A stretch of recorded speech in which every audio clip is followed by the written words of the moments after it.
umpisahan na po natin ito pong ating talakayan. Alam nyo ba mga kababayan, siguro marami po sa inyo ang napapaisip kung bakit iba na yung sinasabi ni Chis Escudero sa kanya mga ginagawa. Kung matatandaan nyo, di ba, noong mga bandang January, February, March mga kababayan, noong mga panahon na kainitan nung article of impeachment, iba po ang sinasabi ni Chis Escudero sa ginagawa po niya ngayon at ipinapakita niya sa sambayan ng Pilipino. Ngayon mga kababayan, nakakita po tayo ng balita patungkol po dyan sa posibleng dahilan kung bakit nga ba mga kababayan iba na ang ginagawa ni Chis Escudero ngayon at iba na rin ang kanya mga sinasabi. Dahil kung titingnan yung mabuti, meron po kasing umuusbong na balita na meron daw pong 11 na senators mga kababayan ang sinasabing grupo dyan po sa Senado na kung saan ang hangarin po ng mga ito ay patayin daw po yung impeachment ni Sara Duterte. Nakalauna naman po ay itinatanggi ni Chis Escudero dahil kung pagbabasihan po natin mga kababayan siguro kaya nag-iiba na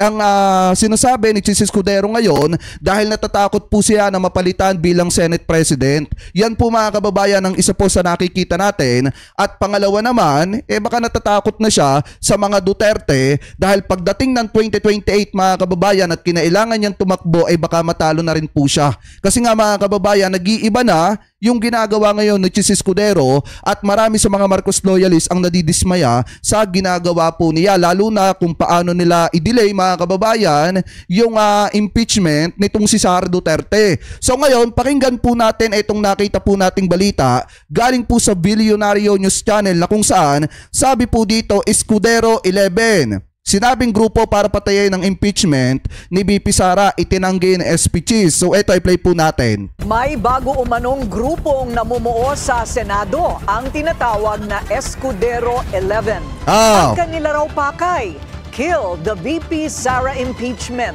Pero wala raw itong katotohanan na ayon kay Senate President Chis Escudero. Ang detalye sa agenda report ni Hannah T.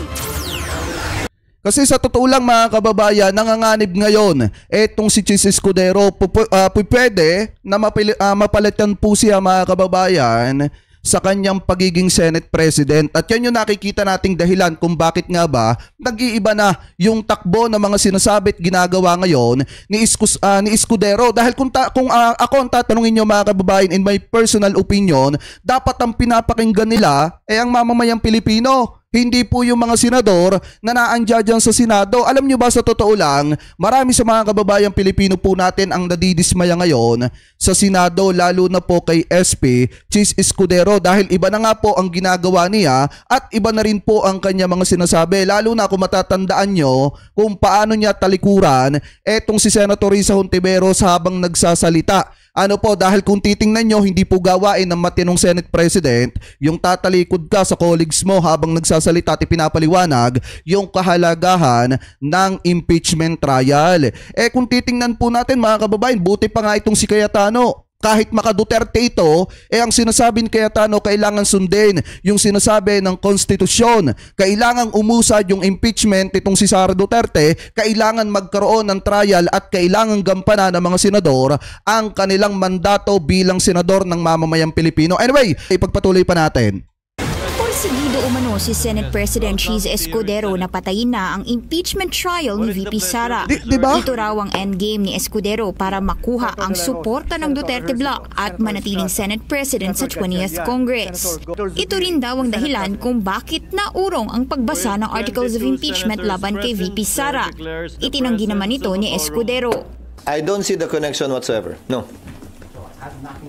Has nothing to do, especially given the fact that the 20th Congress will have a totally different composition. Sa naunang proposal ni SP Chis, ngayong araw dapat dadating ang House Prosecutors sa Senado para ma-present nila ang mga reklamo laban kay VP Sara. At bukas sana ang pag-oath nila bilang hukom at maghain ng summons para sa bise. Kasi mga kababayan, inip na ang taong bayan dito po sa impeachment ni Sara Duterte. Marami sa mga kababayan Pilipino po natin ang nananawagan na kailangang umusad na po ito sa lalo't madaling panahon. Alam nyo ba kung gaano kahalaga na magkaroon ng impeachment trial at makita ng mamamayang Pilipino yung mga itinatago mga kababayan itong si Sara Duterte, especially mga kababayan, yung mga sinasabi na bank account na kung saan pumapasok yung mga drug money na tinatanggap nitong si Sara. Yan yung isa sa pinaka-inaabangan ng taong bayan diyan po sa pagsisimula ng trial ni Vice President Sara Duterte. Ang problema kasi mga kababayan, kung ganito ang nangyayari sa Senado, paano pa pagkakatiwalaan ng mamamayang Pilipino ang Senate? Kung mismong pinopostpone, dinidelay mga kababayan yung pagpipresenta ng article of impeachment diyan po mga kababayan sa Senado.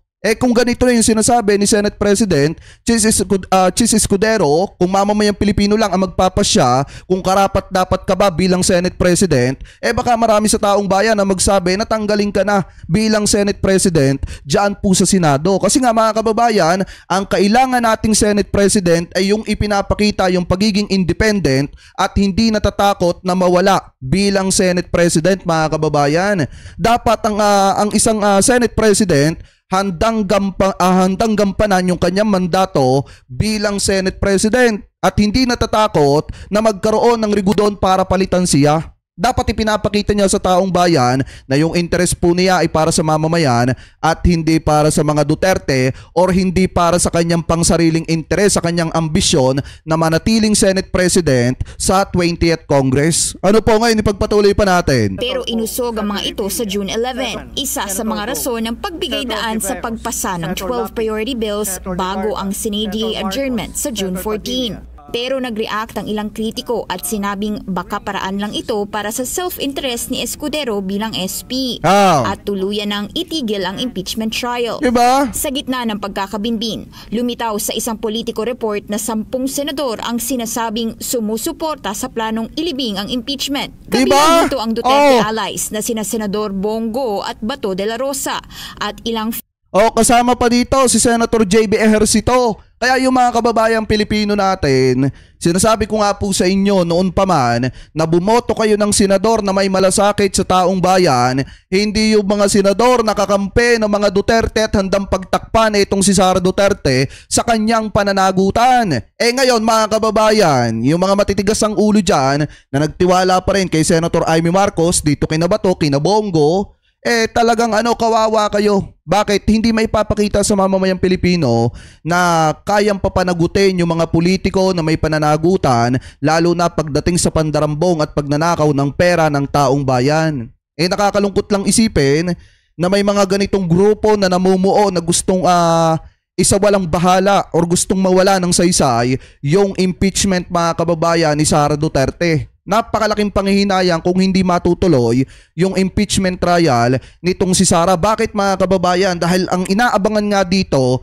ay makita yung mga sinasabing bank account na naglalaman ng or pinapasukan ng pera galing po sa mga ipinagbabawal na bato. Ano po ngayon, ipagpatuloy pa natin. Fence-sitters. Nabansagan na sila bilang Escudero 11. Kailangan ni SP Cheese ng 13 out of 24 votes para ma-retain bilang SP sa susunod na Kongreso.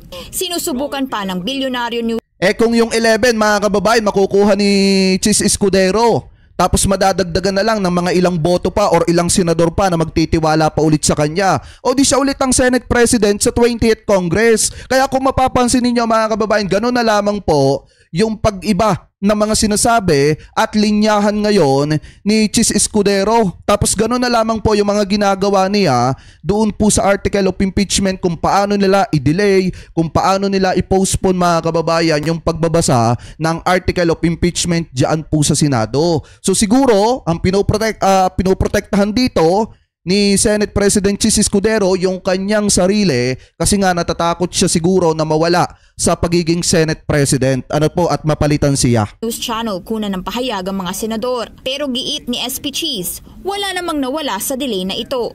Again, walang mapapabura nito, wala rin itong masasaktan.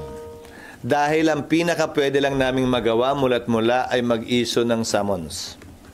So walang nawala, wala rin naidagdag. Walang binawian ng panahon, walang inambagan din ng panahon. Ay nako.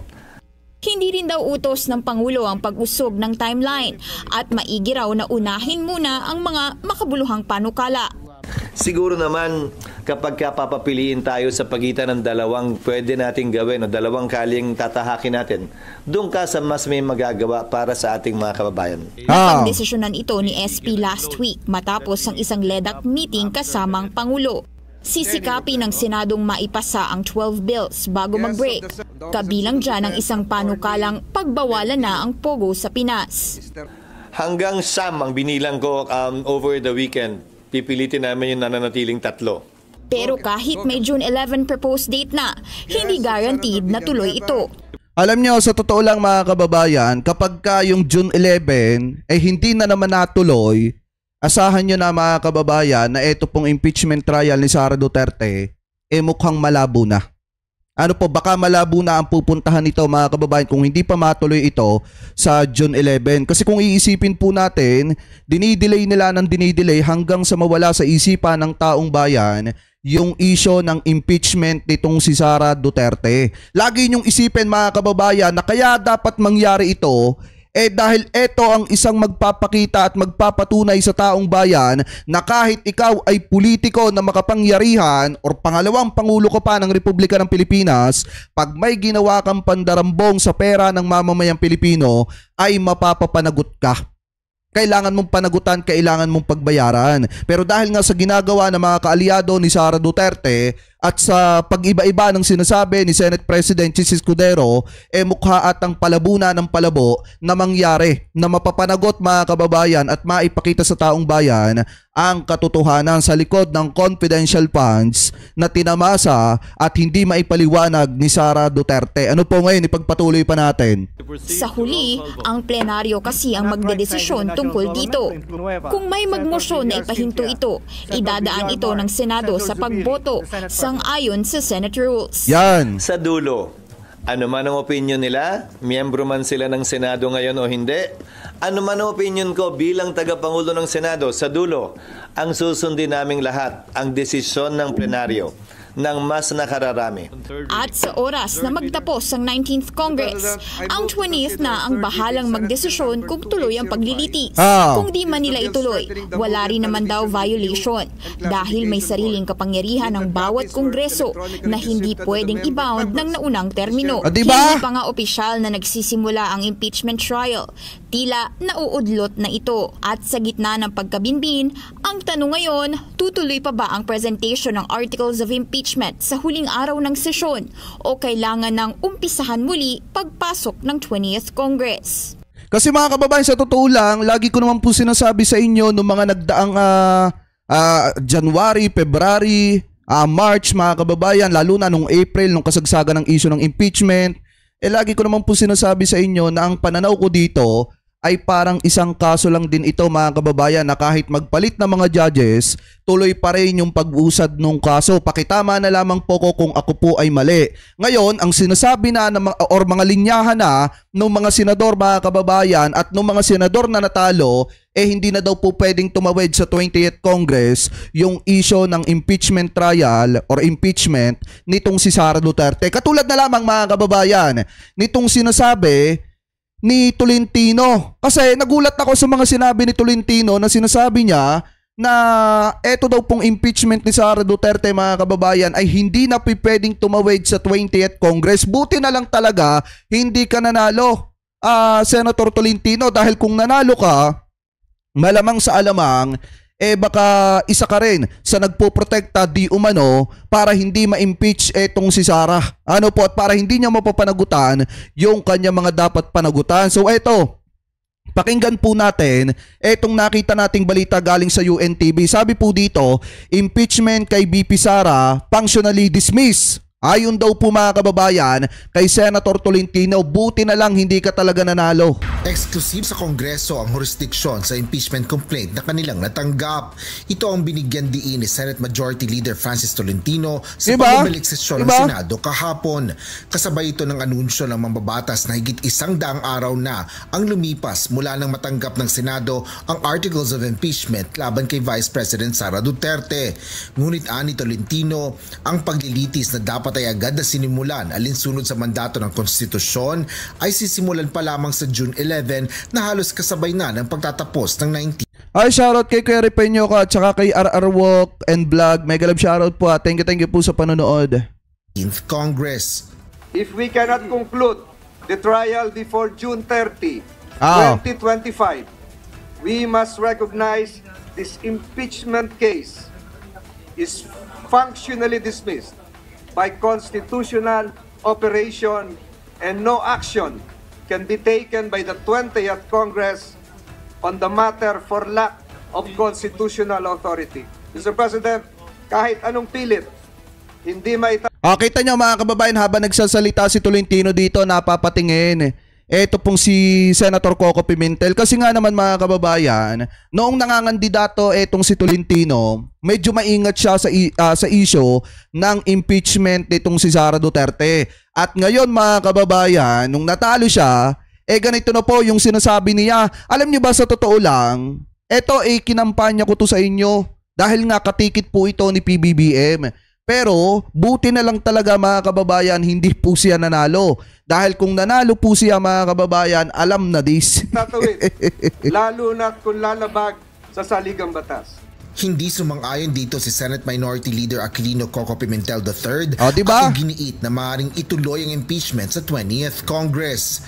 Aniya, katulad lang ito ng mga kaso sa ordinaryong korte na nagpapatuloy kahit magpalit ang mga miyembro. Diba? Yan yung sinasabi ko sa inyo mga kababayan na pananaw ko dyan. Parang isang kaso po yan sa isang korte mga kababayan na kahit magpalit ng judge, tuloy pa rin po yung pag-uusad ng kaso. Ngayon mga kababayan, ito pakitama na lamang po ko kung ako po ay mali. Nakakapagtaka dito, iba po yung sinasabi ni Senator Tolentino. Ni Senator Tolentino na hindi na daw po pwedeng itawid sa 20th Congress. At yan po ay tinularan at ginaya ni Senator Bato de la Rosa na kung saan kapag ini-interview siya, sinasabi niya na hindi raw din po pwede na tumawid sa 20th Congress yung impeachment nitong si Sara Duterte. Pero gaya nga po ng sabi dito ni Senator Tolentino mga kababayan, ito po ay parang isang kaso na kahit magpalit ng mga miyembro or judge mga kababayan, mga miyembro ng Senado or mga judge sa hukuman, magtutuloy-tuloy pa rin po yan. Yan po yung maliwanag mga kababayan na paliwanag dyan. Kaya yung mga nagsasabi na hindi pwedeng tumawid sa 20th Congress, natural sasabihin nyo yan dahil kung kaalyado talaga kayo ni Sara Duterte, syempre gusto nyong protektahan itong si Sara, yan talaga ang sasabihin ninyo sa mamamayang Pilipino. Pero marami sa mga kababayan Pilipino po natin ang nagsasabi na hindi po yan katanggap-tanggap. Lalo na mga kababayan, at ang pinag-uusapan po dito ay yung pananagutan sa paglustay at paggasta ng pera ng taong bayan. Ano po ngayon ipagpatuloy pa natin? There is no provision in the 1987 Constitution or in the Senate Rules of Procedure on impeachment trials that expressly prohibits this. On the contrary, the Senate Rules on Impeachment support the position that the impeachment trial shall continue until final judgment. Tama! Even if it is necessary to continue into the next Congress. Umabot pa sa debate ang dalawang senador sa plenaryo. Meron po ba nakalagay sa konstitusyon, sa Saligang Batas ng Pilipinas, 1935, 1973, 1987 na carry over? Wala po nakasulat doon that it shall carry over.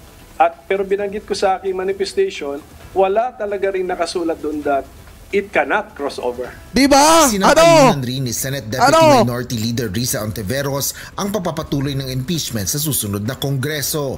Malinaw anya na ang impeachment ay hindi legislative function ng Senado, kaya hindi dapat ito maapektuhan ng pagpapalit ng Kongreso. Kaya nga, it is true that the 19th Congress cannot bind the 20th Congress and all unfinished business will be terminated. But this is only true for any work done by us in the exercise of our legislative function. Asher Kadapan Jr., UNTV News and Rescue. Diyos ang aming sandigan, serbisyo publiko ang aming pinahalagahan. Supalpal mga kababayan si Tolentino kay Senator Coco Pimentel. Kasi nga naman mga kababayan, masyado nilang inilalabas ang mga totoong kulay nila. Huwag nyo naman masyadong ipakita sa taong bayan at ipamukha sa mamamayang Pilipino na pinoprotektahan nyo si Sara Duterte sa kanyang pananagutan. Hayaan ninyo mga kababayan, or hayaan ng mga senador na ito na umusad yung trial at patunayan at ipakita ng grupo ng defense ni Sara Duterte na wala talagang kasalanan etong si Sara. Pag napatunayan nila na wala talagang kasalanan, dito natin masasabi na malinis ang konsensya ni Sara Duterte. Pero the more na pinipigilan ninyo yan, na mga nasa Senado, the more na kinukontra ninyo yung proseso, talagang magagalit sa inyo ang mamamayang Pilipino. Kaya huwag kayong magtaka kung bakit sinasabi ng taong bayan na i-abolish ang Senado. Kasi nga kung ganyan lang din ang nakikita ng mamamayang Pilipino, sinasahurang kayo ng taong bayan, ng mga taxpayers, pero ganyan pinaggagawa ninyo, dapat lang talagang i-abolish kayo.